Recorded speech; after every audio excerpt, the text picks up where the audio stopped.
இவ்வளவு நேரம் வார்த்தையை கேட்டோம். வார்த்தை உள்ளத்துல கிரியை செய்திருக்குமாகிய முழங்கால் படியிட்டு இந்த நேரத்துல தேவனிடத்துல நம்முடைய ஆவி, ஆத்மா, சரீரம் முழுவதையும் இந்த நேரத்துல நம்ம ஒப்பு கொடுப்போமா? இது கர்த்தரால உண்டாக்கப்பட்ட சரீரம்.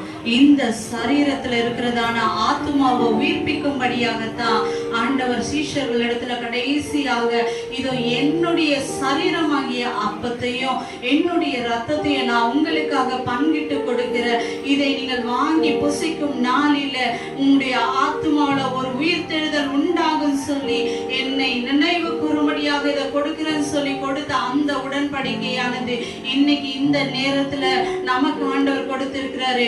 ஆண்டவரை நினைவு கூறும்படியாக, நமக்காக சிந்தப்பட்ட அந்த ரத்தத்தை நினைவு கூறும்படியாக, நமக்காக ஒரு ஏரை போல உழப்பட்ட அந்த சரீரத்தை நினைவு கூறும்படியாகத்தான் இந்த நேரத்துல ஆண்டவர் நமக்கு இப்படிப்பட்ட ஒரு நேரத்தை கொடுத்திருக்காரு.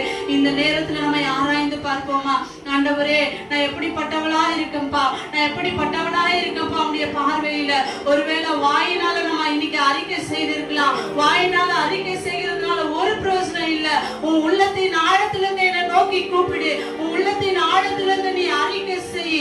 அவனுடைய வார்த்தை சொல்லுகிறது, எவன் தன்னைத்தானே ஆராய்ந்து நிதானித்து பார்க்கிறானோ அவன் குற்றமற்றவனா இந்த இடத்துல இருப்பான். நீங்க ஒருவேளை குற்றமற்றவர்களா இந்த திருவிருந்துல பங்கு கொள்ள வேண்டுமாகி இந்த இடத்துல நம்ம ஆராய்ந்து பார்ப்போம். என் சரீரத்தின் ஒவ்வொரு இடங்களில படிந்திருக்கிற தூசி கரைகள் எல்லாவற்றையும் அப்பா நீங்க சிந்தினீங்களே, அந்த ரத்தம் இந்த இடத்துல ஆண்டவரே எங்க மேல தெளிக்கப்படட்டும்பா, தெளிக்கப்படட்டும்பா.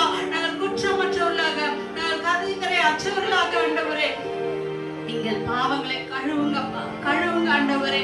ஆமாண்டவரே, அப்பா நீங்க எங்களை சுத்திகரிங்கப்பா. நீங்க சுத்திகரிக்கும் பொழுது ஆண்டவரே நம்ம உண்மையிலேயே பார்வையில விளையேற பெற்றவர்களாப்பா இருப்போம் ஆண்டவரே.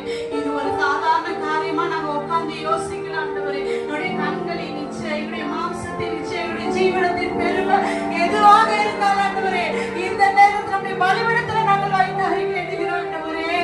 அப்பா எங்களை கழுவுங்க, கழுவுங்க, சுத்திகரிங்க ஆண்டவரே. நான் உமக்கு முன்பாக உண்மையுள்ள பாத்திரங்கள் அப்பா. இதை வாங்கி நாங்க புசிக்கிறோம்ப்பா, இதை வாங்கி நாங்க குடிக்கிறோம் ஆண்டவரே. எங்கள் உயிர் ஆண்டவரே, என்னோட உள்ளத்துல ஒரு புது உயிர்த்தெழுதல் வேணும் ஆண்டவரே. ஆண்டவரே, எங்களுக்குள்ளாக ஒரு உயிர் மீட்சி வேணும் ஆண்டவரே. அப்பா எங்களுக்குள்ளாக, என்னுடைய உள்ளான ஆத்மாவுக்குள்ளாக ஒரு உயிர்த்தெழுதல்